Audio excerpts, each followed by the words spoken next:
Hello, all you heroes, villains, and innocent bystanders. Welcome to another episode, our second episode of a girl and her unicorn comic book reviews. I'm Alan the Unicorn. I'm Jenny.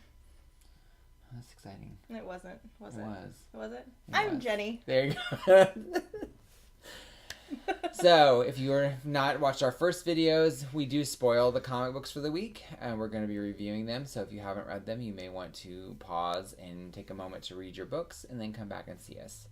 And also, eventually, we will have the descriptions of all the books that we do, so you can skip to them if you don't want to hear our babble. But as we said before, our babble is amazing. It's pretty good. Our babble powers are strong. Very strong. So, without further ado, I think it's Jenny's turn to go. It is? Yeah, you get to be first pick. You're not nice. We just got to argue about, like, we don't know what to talk about. She doesn't know what she wants to talk about because she doesn't like her week, and I don't know what to talk about because I actually did like my week. I liked a few things for my week, but I'm starting with some brain fog today. The brain fog is strong with me today. We'll start with Nightwing. It's a good place to start. Yeah, Nightwing number 51. And this Which, one... if you have been following the series, after this is on the tail of him being shot in the head and losing all his memories of being Nightwing. So now he is a civilian-esque. I don't really know what he's doing right now. But, so this is part 2 of Night Terrors, and the plot is written by Scott Lobdell, and Fabian Nicieza did the additional script. So this is very interesting how they're doing this. That's not... You don't usually see, like, the plot and the script separate, do you? I don't know. Like, not often. Usually it's one writer. Right. So Travis Moore and Gary Brown are the artist. And so, as Alan was saying, this book, we're on the tail end of... Or not the tail end, but we're the aftermath of Dick Grayson being shot in the head in the Batman series. And this book starts out with the police officer being down in the area where... We need to call him Rick now because apparently he wants to be called Rick Grayson. Rick Grayson. He had basically burned his hideout in Bloodhaven. And so we start this book where the police have showed up at that area. There's this cop who I'm not familiar with has found this area. And so he's kind of like, what are you doing? Like, Bloodhaven is in an uproar basically since Nightwing has basically disappeared. And so they don't know what to do. So this book, you're just going through where Rick is having all of these nightmares because basically the last 15 years of his life are gone. So he has no memory of being Nightwing whatsoever. And, of course, Barbara had visited him in the last issue and was just like, hey, are you going to come back to us? He wants nothing to do with him or her. Alfred shows up in this issue and is just kind of not pushing him quite like the others have been. And Alfred usually is, like, Alfred's usually the one that kind of, like... brings everybody back to like center a little bit. Yeah, he's kind of the heart, and he kind of. So I'm interested. Did he? Yeah, he had like very light conversation, just like nightmares are very almost like comforting. Like these nightmares are probably normal because of the traumatic events you have gone through. They end up splitting ways, and Rick is currently driving a cab as a job. Oh. Sure. Nightwing cabbie. Yes. Interesting. So there's something going on with the Scarecrow, but I don't really know what that tie-in is yet outside of the fear. Just kind of dropped in. Yeah, so it's like he's kind of coming in these little pieces. He's just visiting with someone who he's basically preying upon. Yeah, so there's a little bit of foreshadowing going on, but I don't know. This was an interesting issue where it's just kind of going further with that plot of like where are we taking Rick Grayson at this point.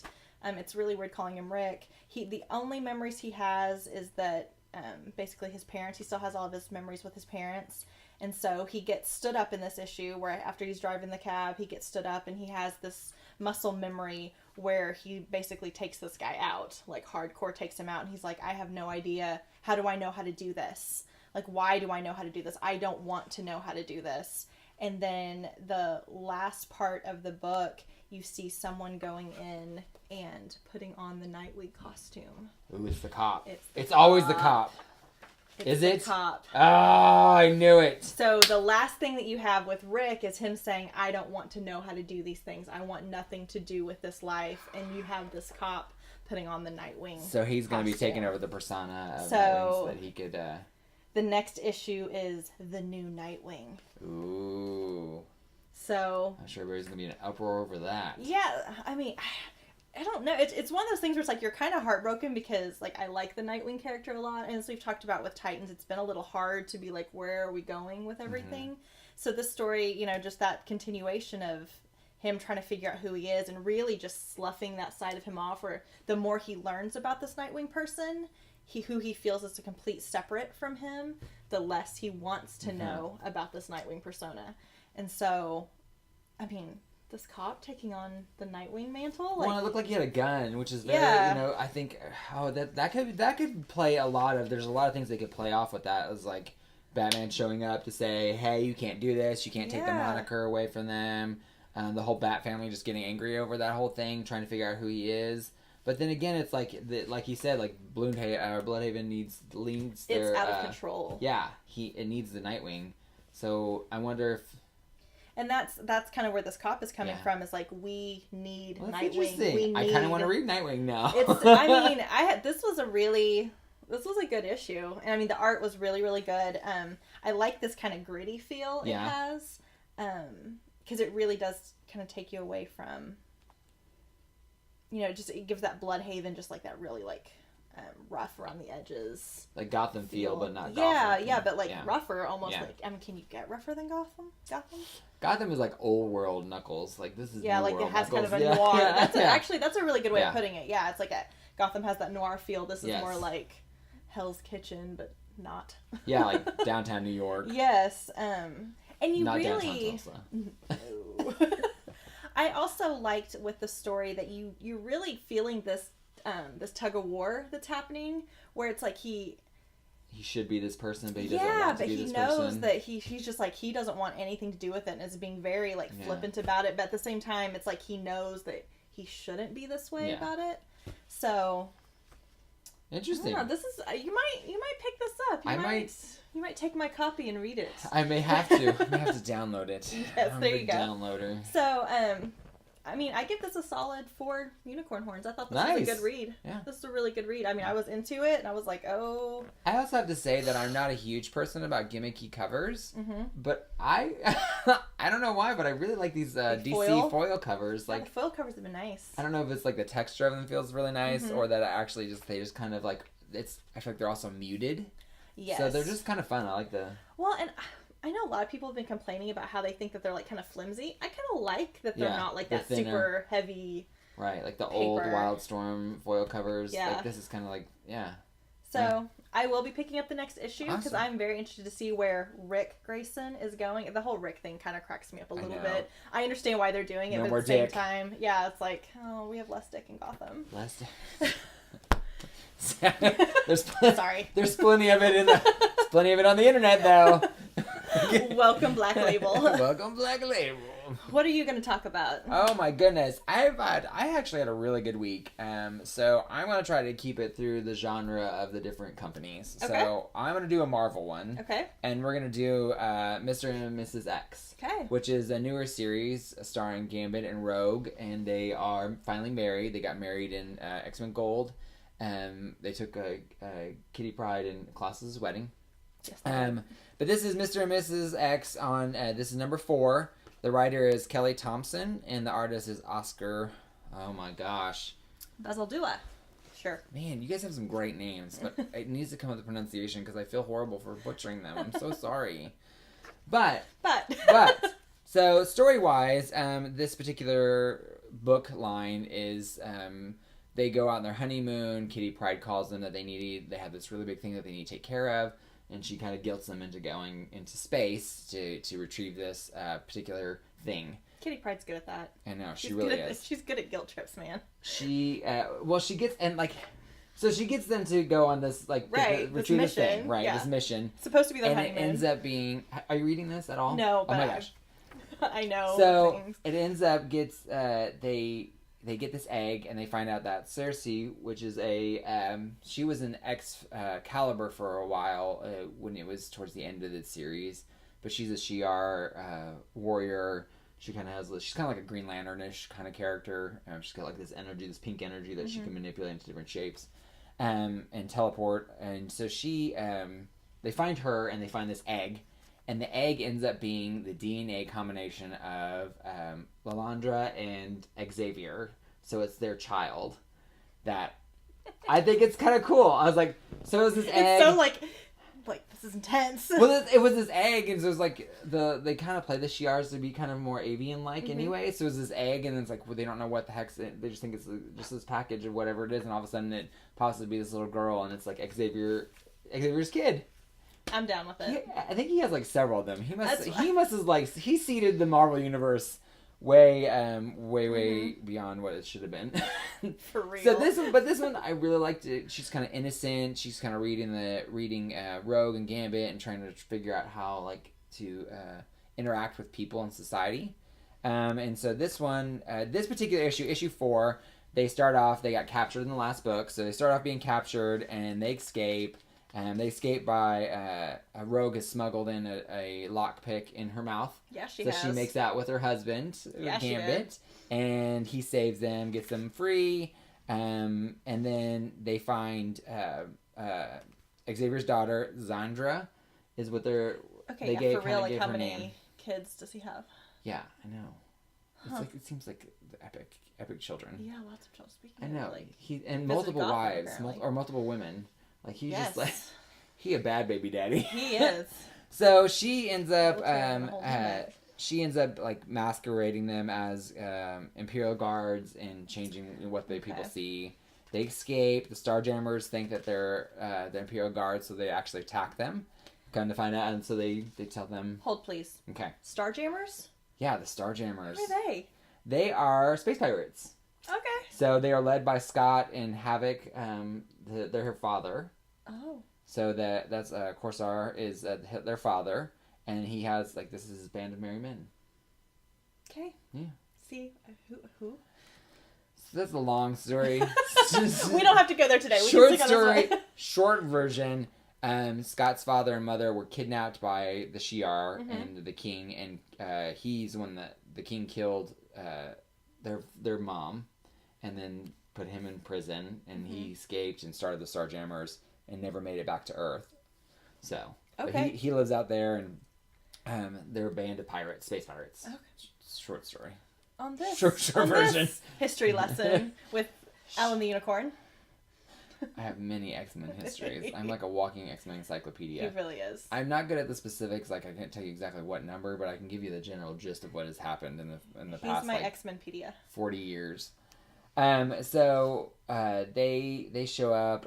Cersei's with them, and so Sandra kind of says like, Cersei's been my mom. She was with me since I was an egg, and she was telling me, I remember her singing to me and all this stuff. Since I was a little egg.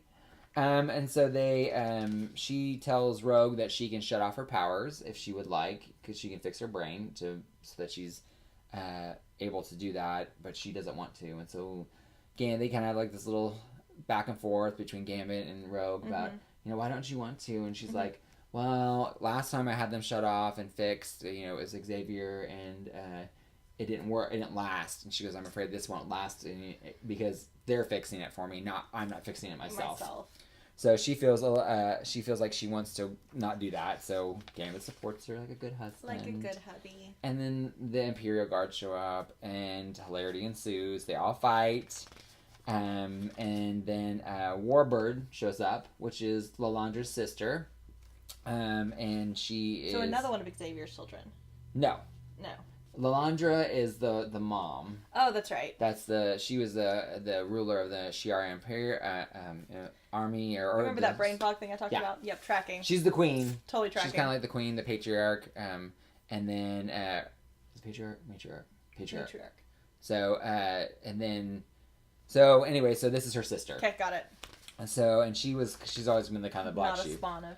Right. So Rogue tries to take Xandra's powers. Mm-hmm. And they explode. And that's how the book ends. Oh, so, I don't know what happened. I know. Well, that's not good. It's never good when you explode. No, especially on your honeymoon. I know. While your husband watches. I know. As you touch not the same. Child. It's very awkward. Yeah. So, needless to say, I really dig this book. It's a lot of fun. And Kelly Thompson tends to be a little bit more of a lighthearted writer, so that's kind of heavy. Yeah, she kind of ends it on a weird note, but And this is not going to be a miniseries, right? Like, no, I think this is ongoing for a while. So I'm assuming she's either teleported somewhere or something's happened that they've either Xandra has like done an illusion where they explode, or I'm sure they'll find a way to write out of it. Serving some type of purpose. But overall, this book is really enjoyable. I really was not behind this book. Rogue and Gambit used to be really one of my big favorite characters, but he kind of fell off the radar for a while, book-wise, and just really didn't use as well in other books.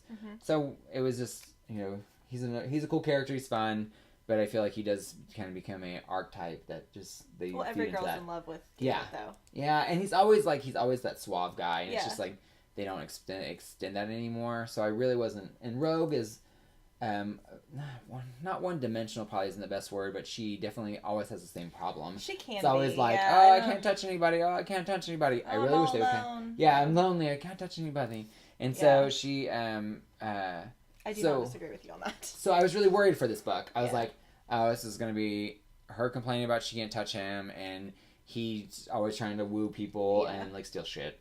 So I was like, while throwing things. So I was like, oh, but this book has actually been really fun. Well, good. They had some really good guest stars, like they brought in Deadpool for a little bit, and some other people. Funny. Yeah, the Deadpool thing was funny. Yeah, so I've really enjoyed it. Like I think it's definitely done a better job so far than what I was expecting. My expectations were. So that's good. So, yeah. So how many unicorn horns does it get? So first, let me talk about the art really quick. We have to go to art. Art, I think that again elevates the book. It's kind of it's very clean. It's very simple. It's yeah, I think it's really simple. It's like not necessarily my favorite style, but it's a little cartoony for me. I can see that, and like but I really like it. Like the panel layout's fun. Yeah, they have. I don't know. I really like the art. I've enjoyed it so far. So I think, and this is a newer artist that I don't think I've seen before. Or if I have, I don't remember his art style that well. But I really liked it. It really fits the book well so far. Is that a Dotson cover still? Yes. Which he's so good. Him and his wife are just godsends. Their covers are just amazing. I know. They need to do more books. I know covers are more expensive, but I need you to do more books for me.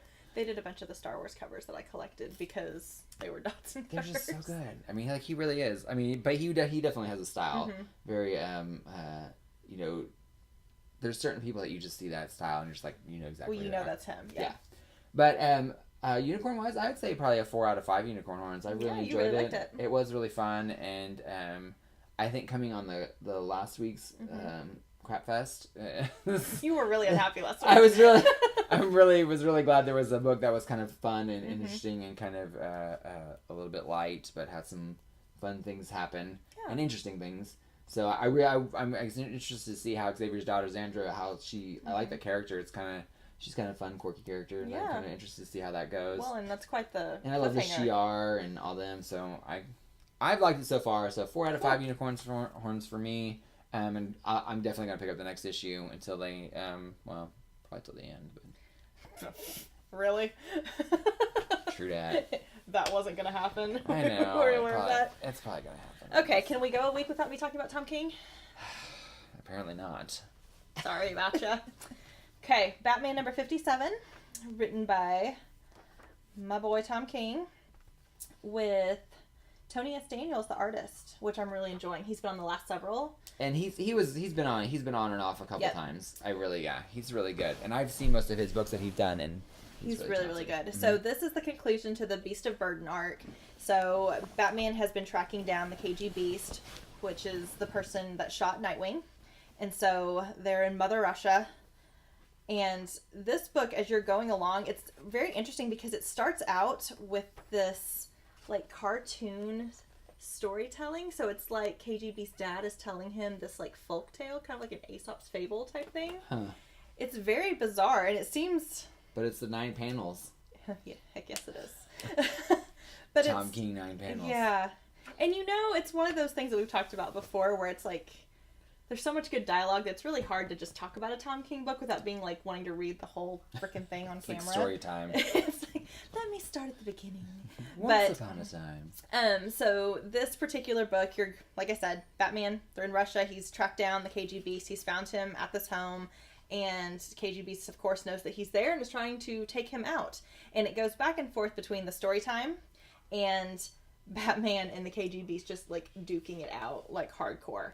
Like, I mean, there's hardly any word bubbles. It's just them in fighting. This book. It is just them fighting. So you go back and forth between really nice little page there, and then you've got this Aesop's Fable thing. Like, and like ripping this each other apart.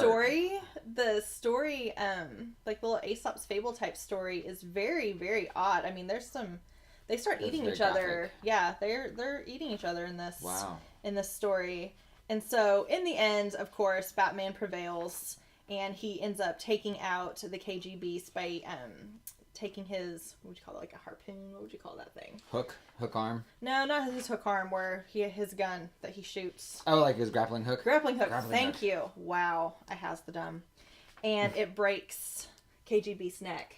Oh. Yeah, and KG Beast tells him that, you know, I'll tell you who hired me to take out Nightwing if you will, you know, save me, basically, like, get me help. Yeah. And Batman tells him that I'm the world's greatest detective. I'll find out who hired you and I'll break them too. And walks away from him.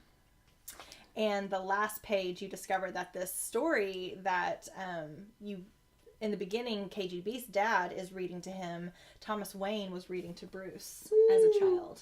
Bum, bum, bum, bum. Yes. And so that is the conclusion of The Beast of Burden, where Batman is just like, yeah, whatever, dude. So he just leaves them paralyzed in the snow? He leaves them paralyzed in the snow. Like, you can get your own damn help. Oh. So. That's going to be interesting. It's very, and the whole story, with it kind of going back and forth with the fable, I think was showing the similarities between KG Beast and Batman. Yeah. But yet how very different their lives were. And, I mean, it says the end because it is concluding that arc, but it's like, where does Batman go from there? Because now we still have to find out who hired the KG Beast to take out Nightwing. Well, it's not only that, but like that's almost like Batman killed. Yeah. Batman, I mean, he basically did, because, I mean, he left him unless someone finds him. Right. Yeah. And but it's like, you touch the Bat family, and that's true. There will be hell to pay. You touched his dick. It's not you wrong. You know it's gonna go. Can't not just wrong. leave that. I can't just leave that one there. No, so this one was really, I mean, the art was stunning, as Tony Daniel always is. Yeah, he's impeccable. His art is amazing. Even like the little story time thing was very, very well put together. But I mean, this was a very poignant story, and it was very, like, I mean, it was at the end, I'm like, oh, that was heavy. Oh, where are we going with this? The only problem that I have, like, I don't read the Batman books, not because I don't think they're good, I just don't. It's not your character. Right, just not my thing. I like the dark and gritty, and he likes the lighter side of Sears. Yeah.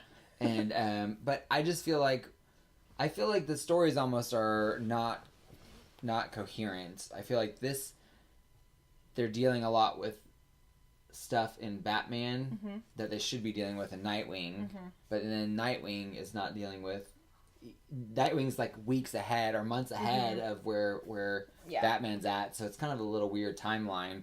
I wish they would have either waited a little bit longer to do Nightwing, or could have spaced out some of the stories in Nightwing so that it could the timeline could have been a little bit differently. Yeah, because it seems like I don't know where that's gonna go.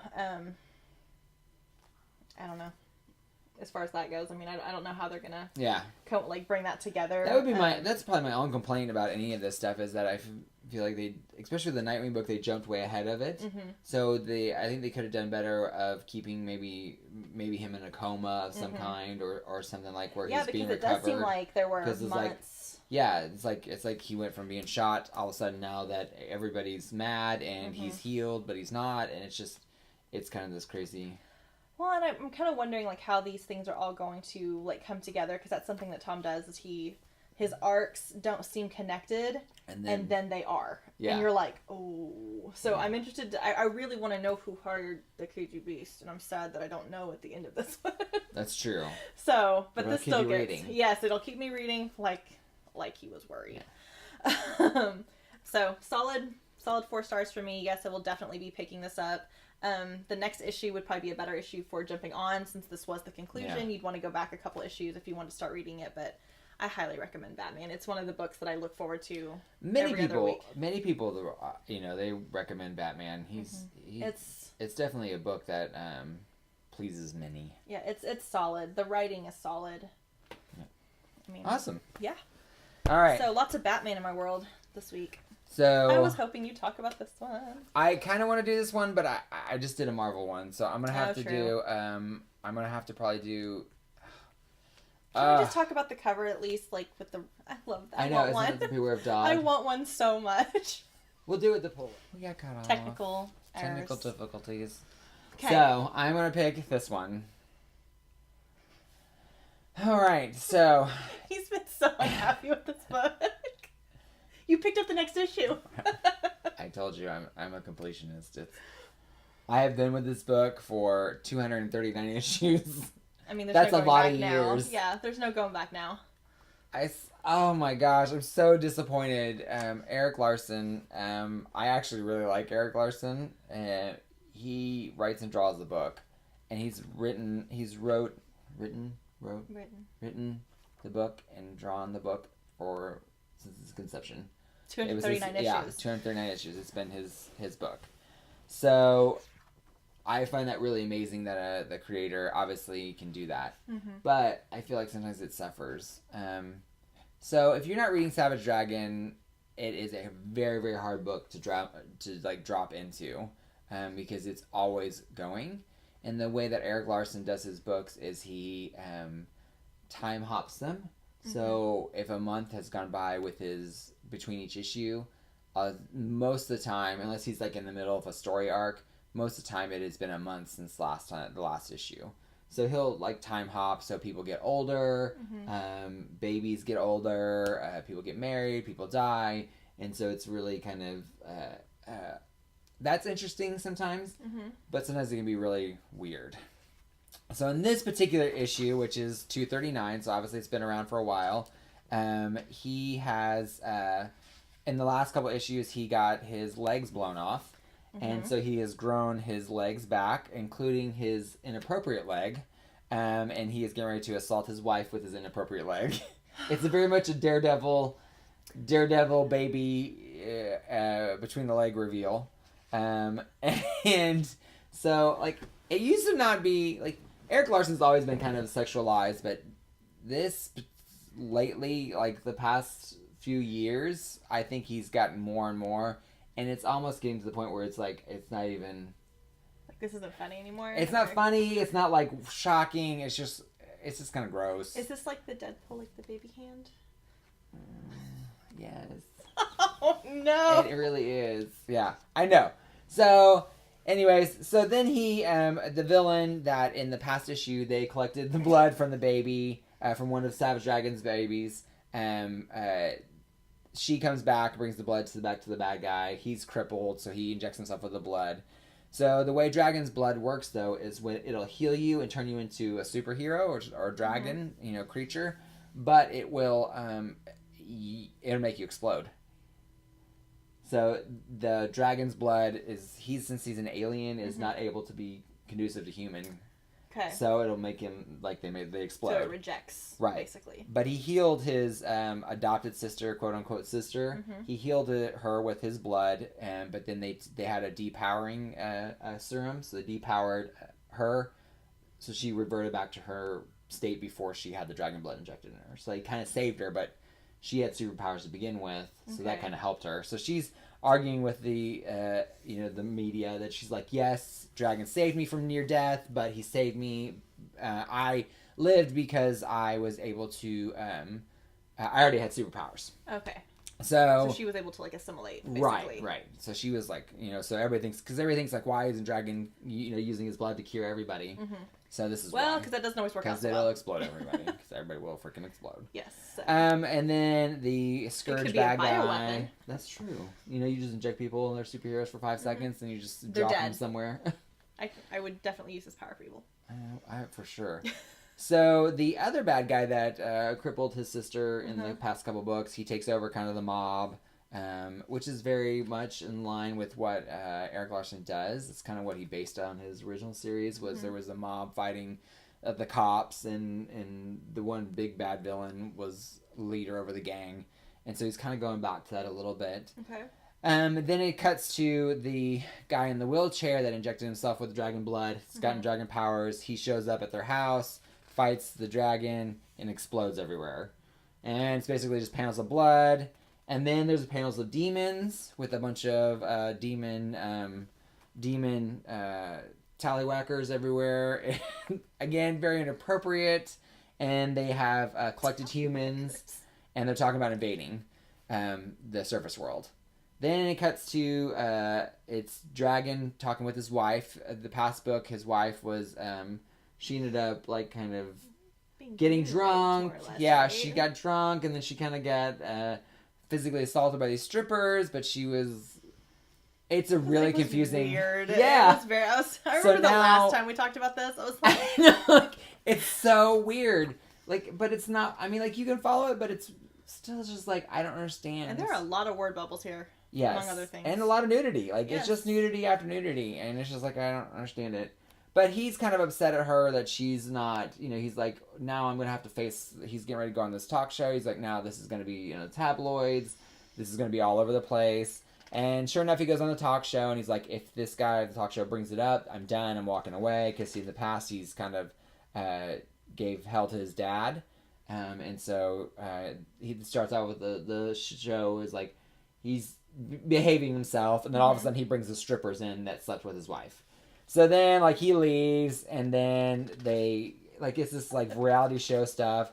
The demons from the previous page show up, and they're invading the surface world, and they just slaughter everybody except for the superpower team comes in, and they start helping fight, and Savage Dragon's fighting, and one of the demons corners Savage Dragon's wife, and that's where it ends. I don't know.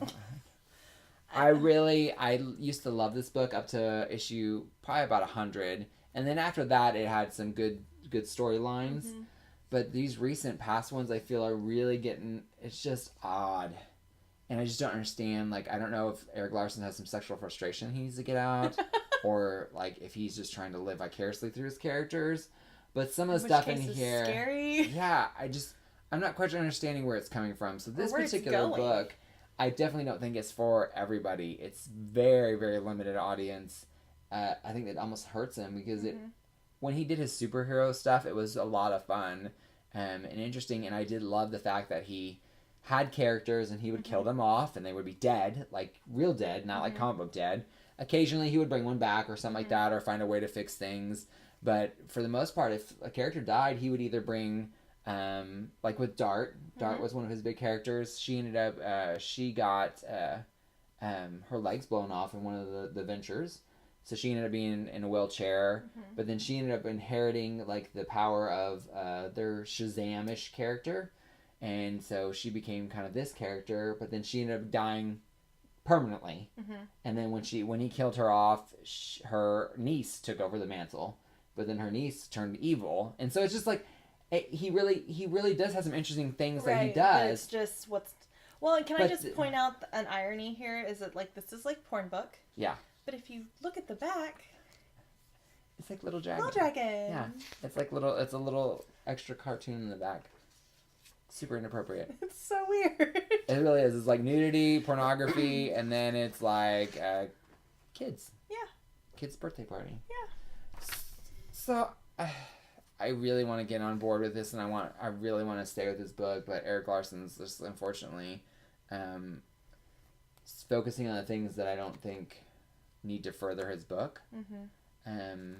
Well, it kind of seems like, or he's focusing on it like if he is gonna do something with it, like if he's kind of portraying his wife as like a nymphomaniac, and this is something that's wrong with her. So I don't know if this is going to be something that's further along. I still feel like he's focusing on it for a long period of time, and it's something that he not needs, moving the story. Right. It just needs.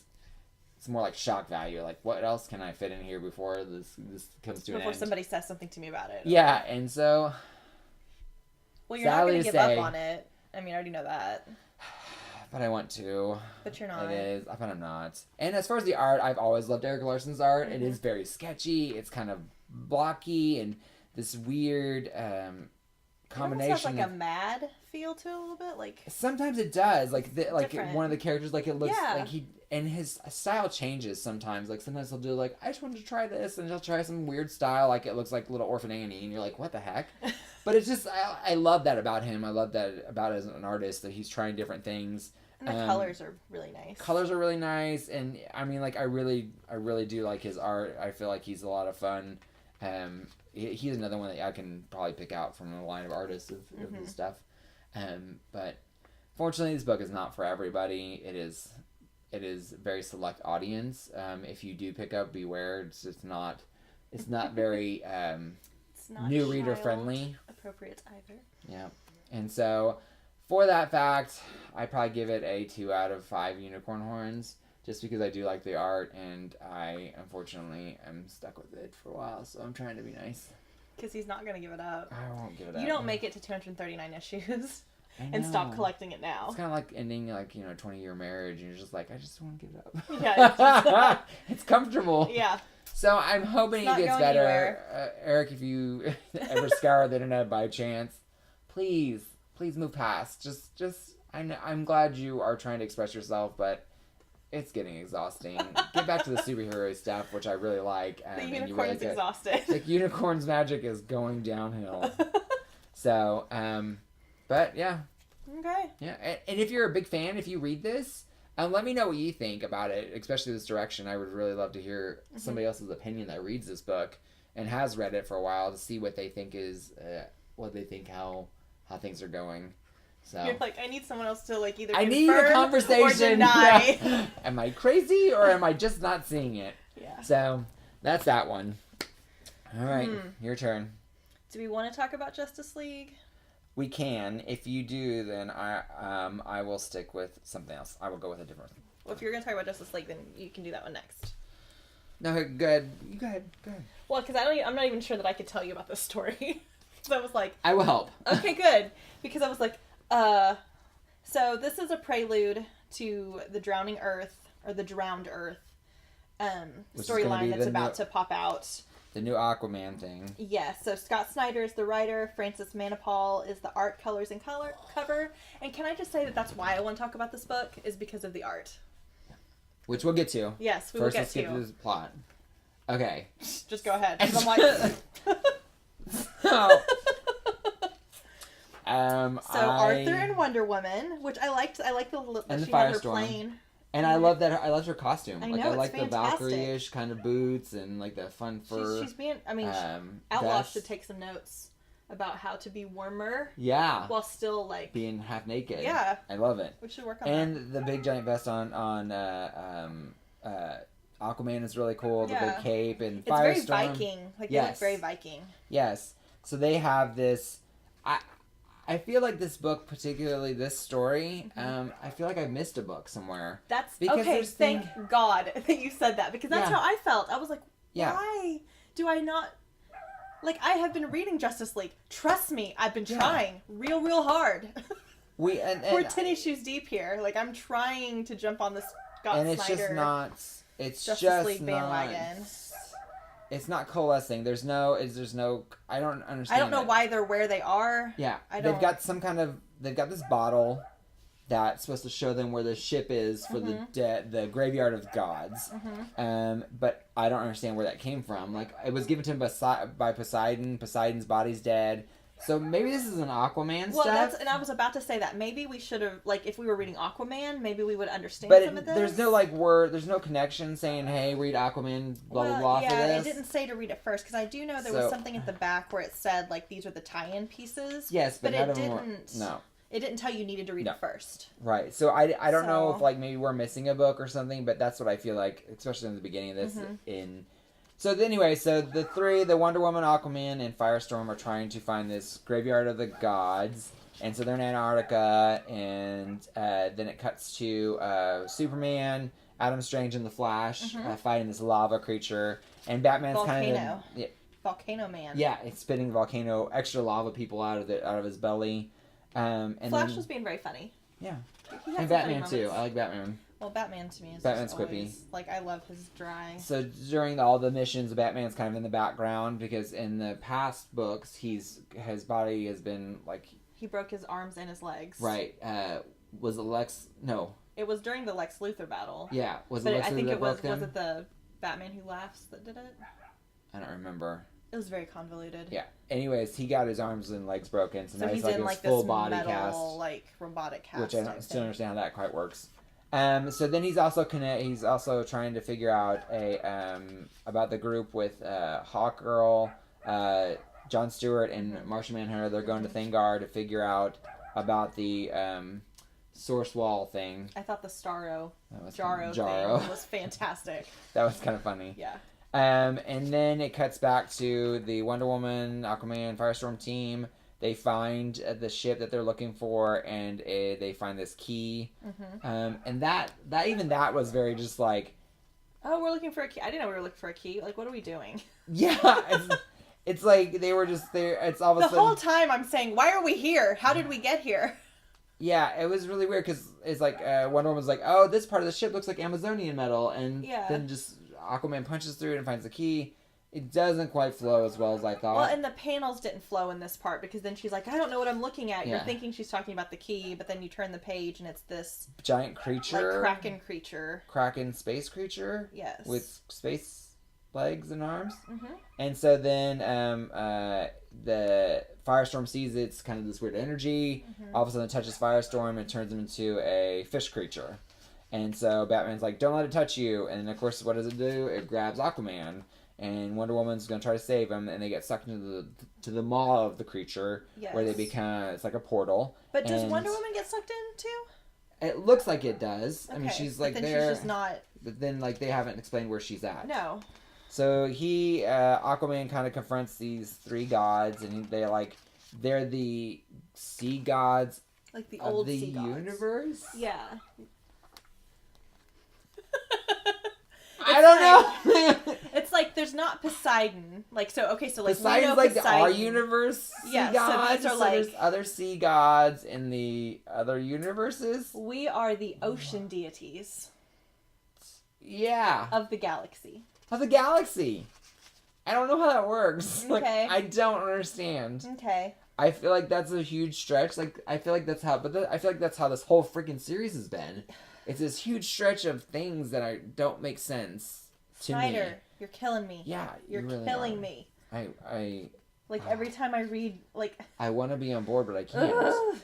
But come to find out, they have that the deities are not the actual deities. Like they are the.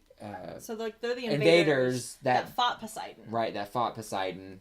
Arion. No, Arion. Arion. Yes. Which was a wizard that was in Atlantis, and Arion repelled the invaders He's like with other Atlantis' people. biggest hero or something like that, who I had never heard of before. And so basically, Aquaman thinks they're the good guys. He finds out they're the bad guys, and the Earth is getting invaded.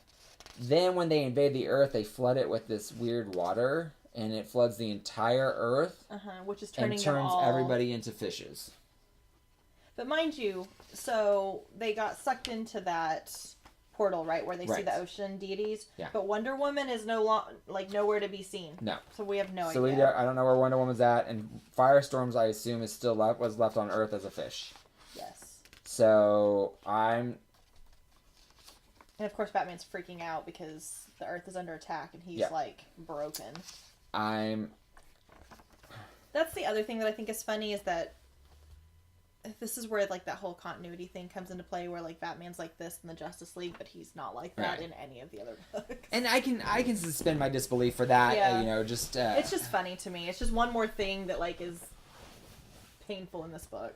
Yeah. Yeah. I'm sorry. I mean, like I know that I should be able to. Yes, I can leap of logic in that, but at the same time, it's like it's one more thing that I don't like about this book. I'm sorry. I just don't even know what to do. I don't. I really want this to be good. It does say for more Prelude, pick up Aquaman number 41. So maybe so that's they came out the same day. Okay. So maybe there's more in Aquaman 41, but I still don't feel like... I would be on board with this. Yeah, and I will say that I did almost pick up Aquaman just because I knew that it was part of this, but it didn't say that it was necessarily like a tie-in, so...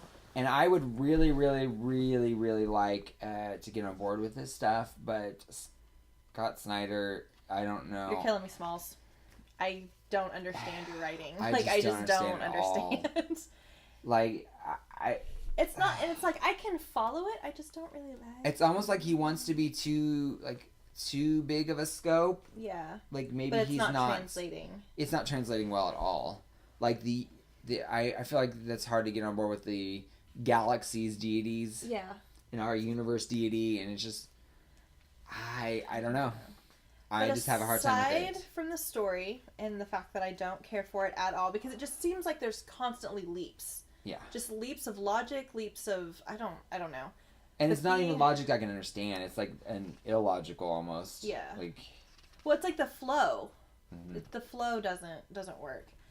But OMG with the art in this book. Francis Manapul is one of my favorite artists. He is amazing. He did Legion of Superheroes or Legionaries a while back, many years ago, and I was on board with him then. I loved his stuff then, and I followed him. He was in Trinity. He did Trinity for a while. He did Flash for a while, and all of those books are just, stunning to look at.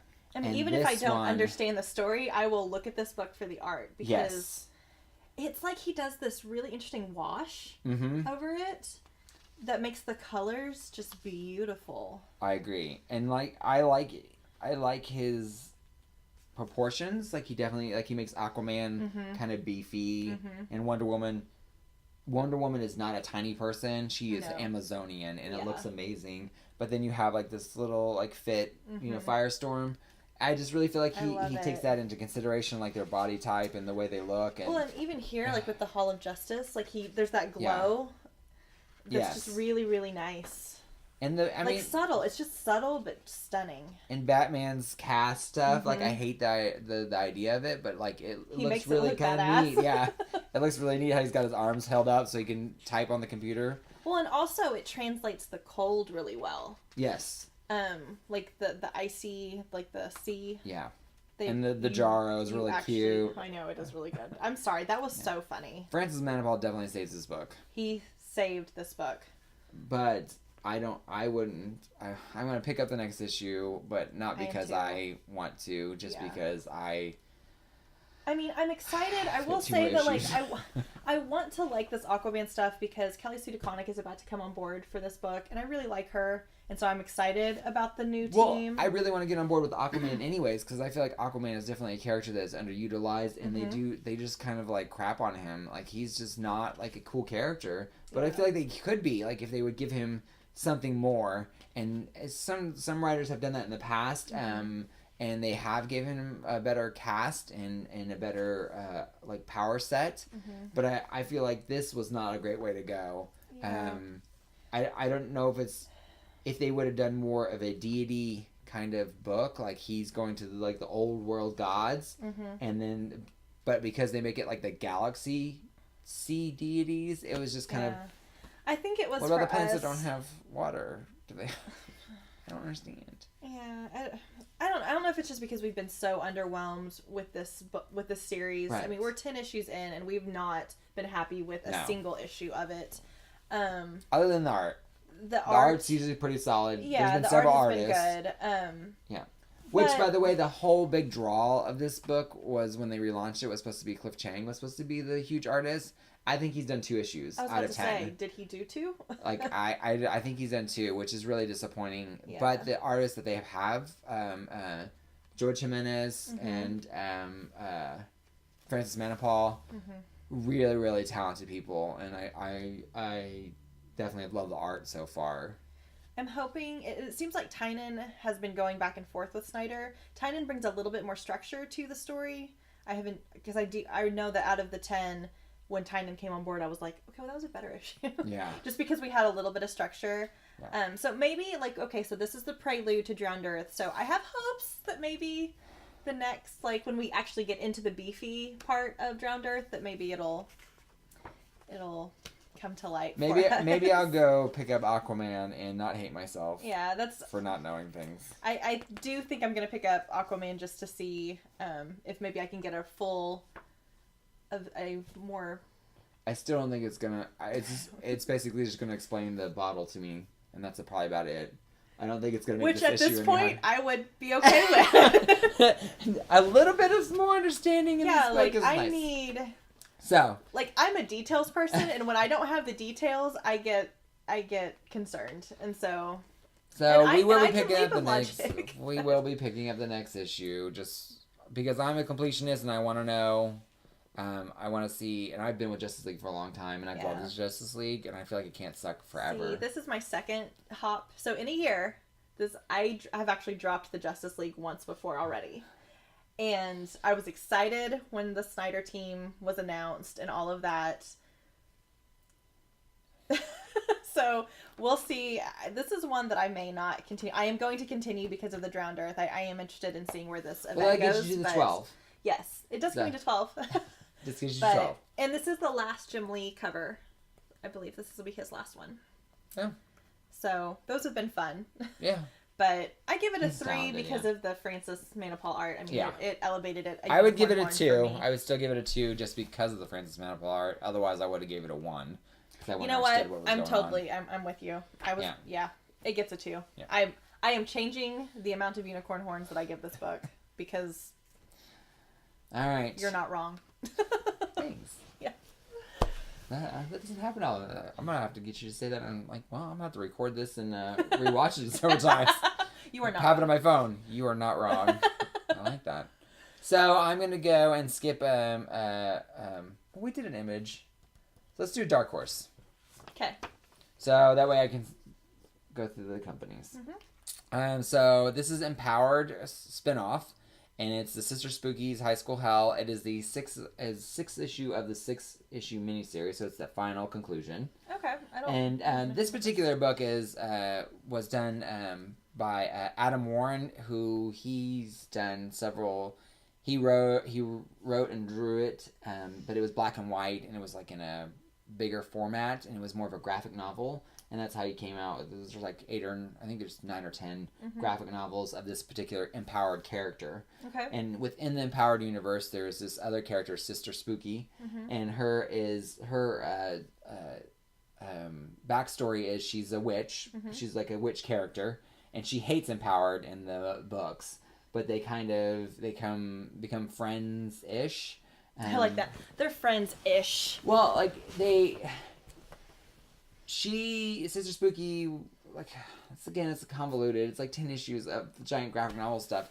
So she had a girlfriend, and Empowered tried to save her girlfriend, and so she kind of had more respect for her. But Empowered is a character that is very like wimpy. So if her costume gets tore, which is like super easy to tear, then she like loses her powers. Yes. Okay. So she's kind of a wimpy character. So Sister Spooky was always mad at her, and like kind of putting her down because it's just trashing her because she's like, why does this keep happening to you? Right, and she's another girl character on the team, and she's like, you don't belong here. Why does she's this kind of keep the mean happening girl. to you? But Sister Spooky's backstory is the way she got her powers was she made a pact with a demon to sell her soul. And she was supposed to get beauty. It's intense. She was supposed to get beauty so that she could be like the other girls in her school. And all the other girls were called the Ashleys. And all the Ashleys were like blonde, big boobs, perfect little waist. The mean girls right, of the Sister plastics. Spooky's world. Yes, and so she sold her soul, and that's what everybody in her school did. Sold her soul to become a blonde Ashley. And so she sold her soul, but there was a miscommunication in the paperwork that the demon filed. And so she got superpowers. This is about what happened to me. I would be okay with this. Yeah, I would too. Like, I'm sitting here going, I don't want to be an Ashley, but this would happen to me though. We're like... In this series, it's her and Empowered going back and fighting the Ashleys. The Ashleys have... the demon wants his powers back, basically. He wants to right the wrong that he did that gave her powers. So he is giving the Ashleys the power to fight Sister Spooky in this, like... That's just rude. I know. Like, per the terms and conditions that you wrote. but it's just like a demon. Yeah, true. But he would take it back. That's true. So this particular series is just... They're in this mindscape of the high school, And so each book she's fought like one or two of the Ashleys, and she's like had to, whatever their special power was, she kind of like tries to win basically the battle, and the more she wins, the power goes to the other Ashleys, so that they get stronger and stronger. Okay. So in this particular book, they're finishing it up, and she fights. I feel like I need to take all of these from you and like read them. They're really fun. It's just, I feel like you'd have to read the book series though. It's not. Or, it's not something that. Yeah, obviously you can see that I had to like go through all that backstory just to get to this one to tell you about final 6 of 6. issue. So she's empowered, and Sister Spooky are finally fighting the last 2 Ashleys. Okay. And they all literally look the same. Exactly, they're blonde, big boobs. So the one Ashley's like she's using her powers to kill them, and the other Ashley uses her power, which is to create these mirrors of emotion, like negative emotion in your body, and she makes them into like these shards. And it's like when she hits you with them, it gives you the negative emotion that whatever she was trying to find. And so she uses one of these shards to kill the head Ashley, so that she could become the head Ashley. So she becomes the big bad. And when she does, she uses her shard magic to throw Sister Spooky, and she's basically going to kill Sister Spooky by drowning her in the good memories that she's had.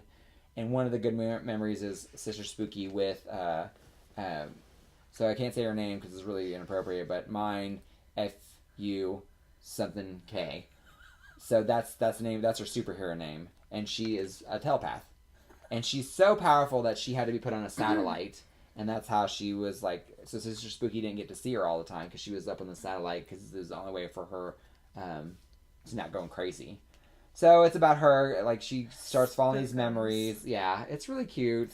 Spookums. She follows these memories, and they're kind of like, she's reminiscing about her and their love. And then Mind Girl figures out that she is actually the telepath. She's using her memory as a way to die, and she's like, you don't get to do that, that's not fair, you have to go on and live for me, because once you die nobody's going to remember me. And so that she kind of like snaps her out of it.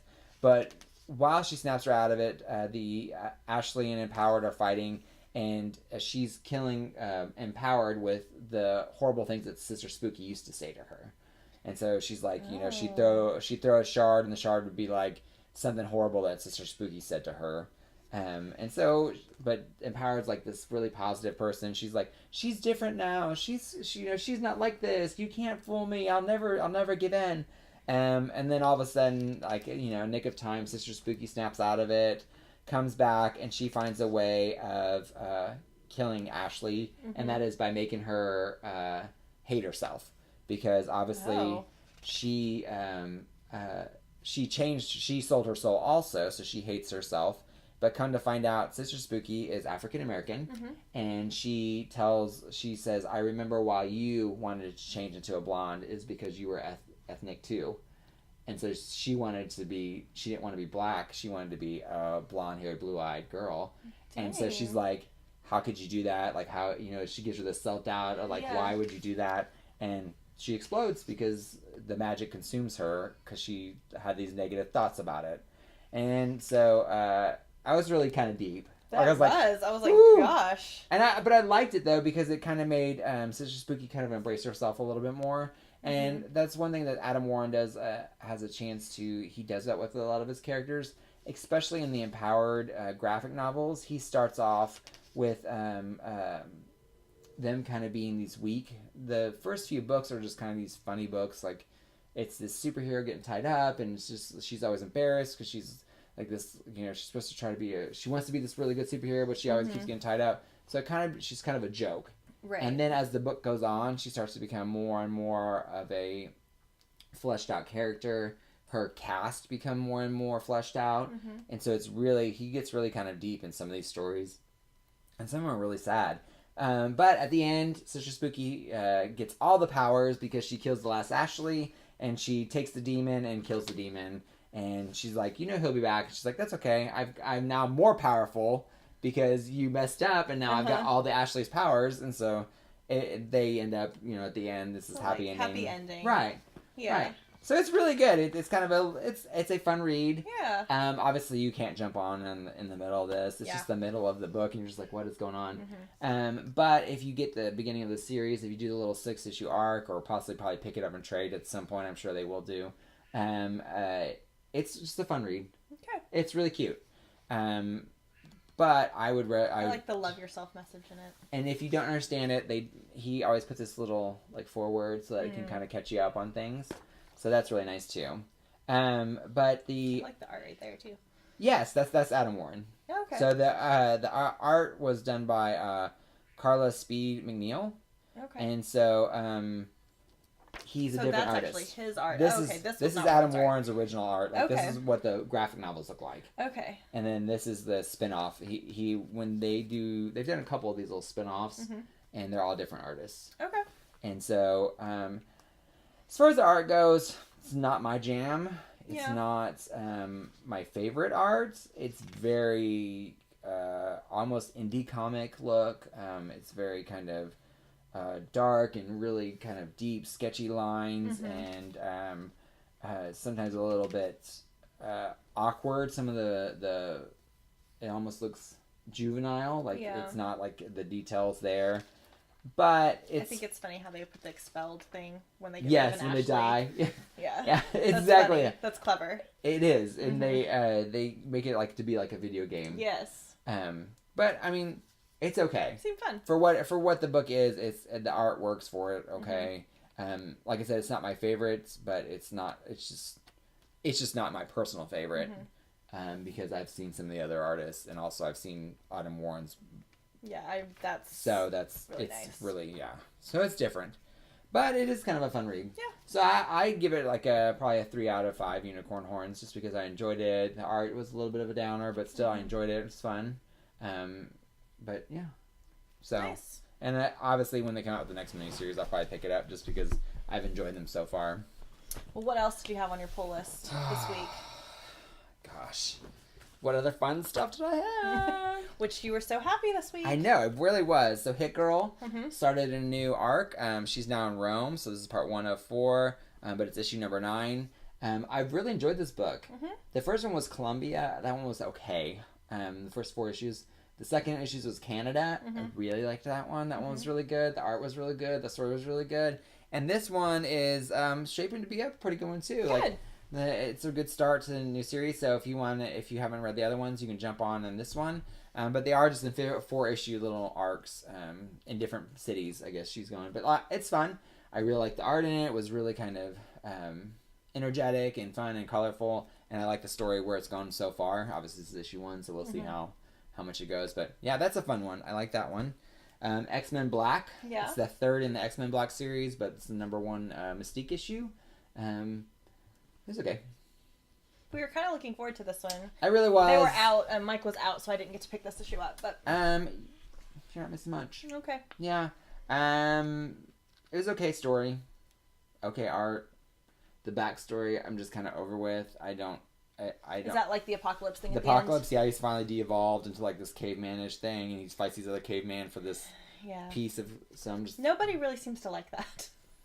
From what I've heard, the apocalypse story at the back, everyone's like, "Why is this happening?" I don't know. Okay.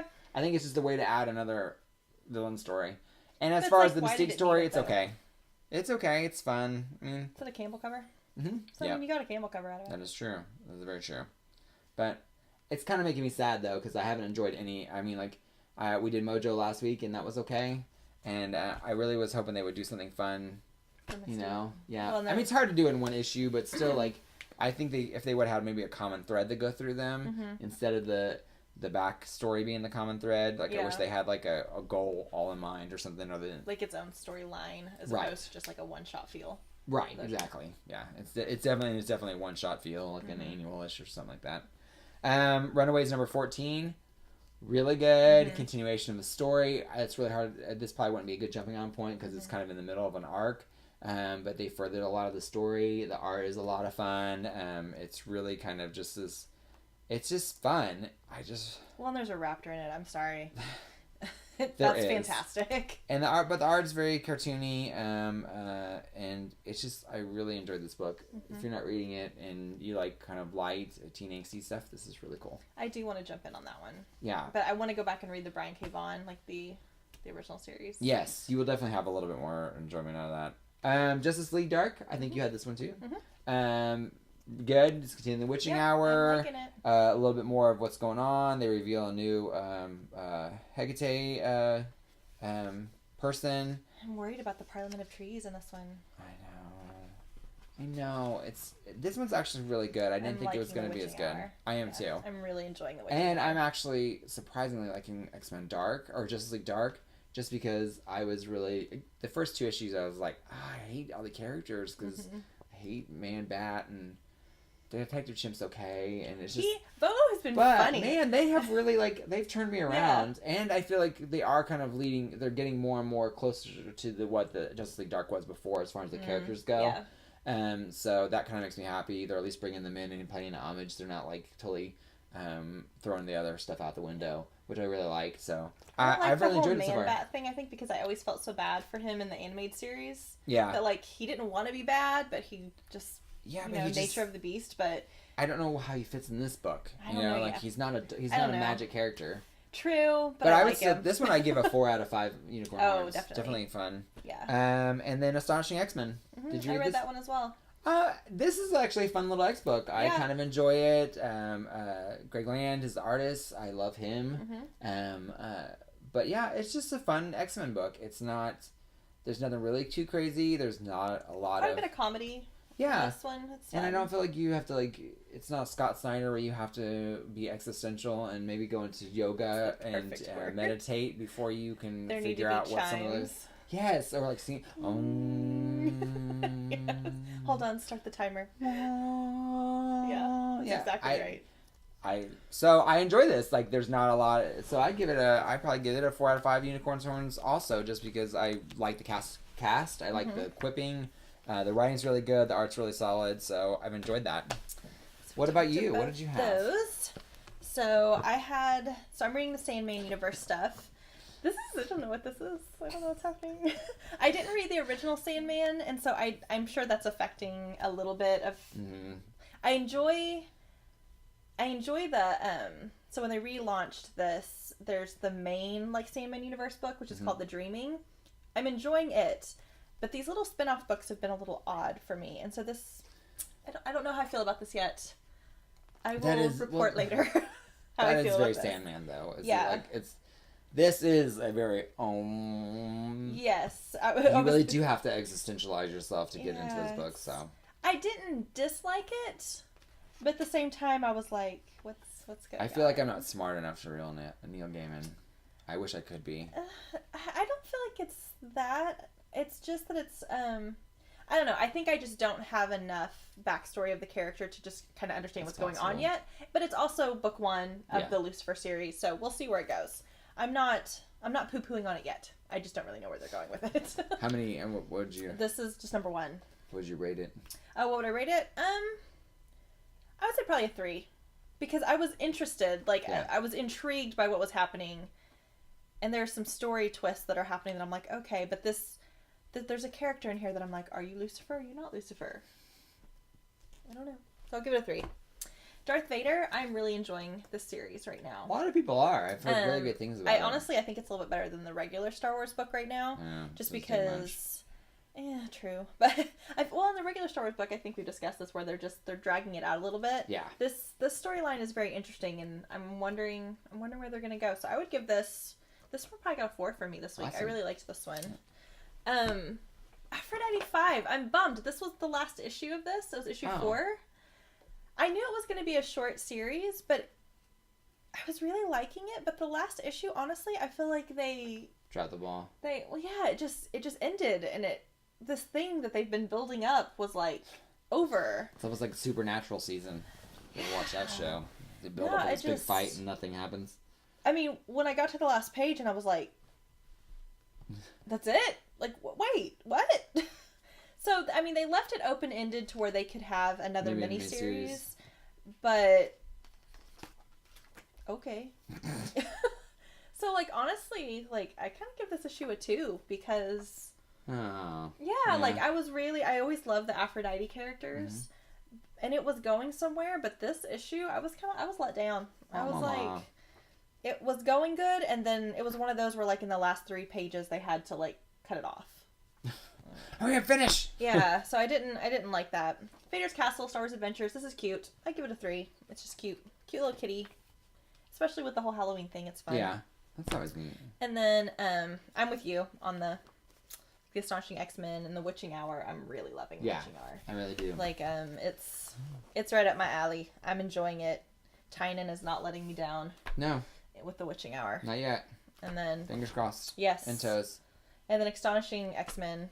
I thought it was funny. Yeah, it's like I said, it's just a good cast of characters, kind of fun, and they're not taking themselves seriously in the book as well as the writing. Yeah. But then they have this story that's kind of fun that you're kind of wanting to know. So it's a really interesting mix. I like it. It's like skirting that fine line of like, well, we're kind of getting with the bad guys, but we're not. And it's like, here it is that his character joined with the Reavers, but then he's like giving Beast like all this crap for joining the other side. Yeah, he's like, well, that was quick. Why didn't you? Yeah. He's like, well, did you learn anything? I'm like, well, I didn't expect you to show up so fast. So I thought that one was a fun read. I liked it. Yes. So, and I like what they're doing with the characters. Like they're definitely. I feel like not throwaway characters, but they kind of are. They're kind of always been background characters in this particular book. Although all of them have kind of been background characters, and so it's kind of fun to see them in a little bit more of a leading role in some of this stuff. So I feel like with the X-Men books, I'm like kind of waiting for the other shoe to drop because I know that they're doing all of this like ending series and they're about to relaunch some new series, and which is gonna like do something else. So I'm curious. Yeah. So like with this book, like I'm enjoying it, but I'm afraid to get attached a little bit. It's true because I'm like. I haven't checked the news with it. I know you don't check the news. Nope, I don't check the news. I hate learning stuff that I don't want to know. And I'm like, See, and I don't like that feeling of waiting for the other ball to drop. Yes, you want to know all the stuff. But then at the same time, I don't want to ruin it for him because I know I would end up telling him if I looked it up. So true. I have not looked it up because I love my unicorn and I don't want him to be disappointed. No, I don't. I think that's it. It's like, I just don't want to like... I have hope. I live in the hope world, and so I always he just have wants hope. to die. I want to prepare for my death. You know? Nope, I just want him to come. Just be done. I'm just like, no, I need to make sure everything's in a row, and so we're good. So, overall, I really enjoyed my book week, but definitely one or two things that I was a little disappointed in. Yeah. Justice League, Savage Dragon, but there was also some good stuff. So. Yeah, it was a good week. Yeah. So, tell us what you think. If you can, get a like, subscribe, and share. We would greatly appreciate it. If you agree with us or don't agree with us, let us know why. We would love to hear from you and see what you have to say. If you disagree, tell us why, because we always are curious to see different viewpoints. Or if you notice something that we don't know, like... reading Aquaman 41 would be more... like, you would have been fine if you had read this issue. Scott Snyder would have, like, knocked it out of the park if you would have had to read this other issue. We would love to hear from you. Absolutely. But until then, enjoy your week, and I hope your pull list is full. Bye.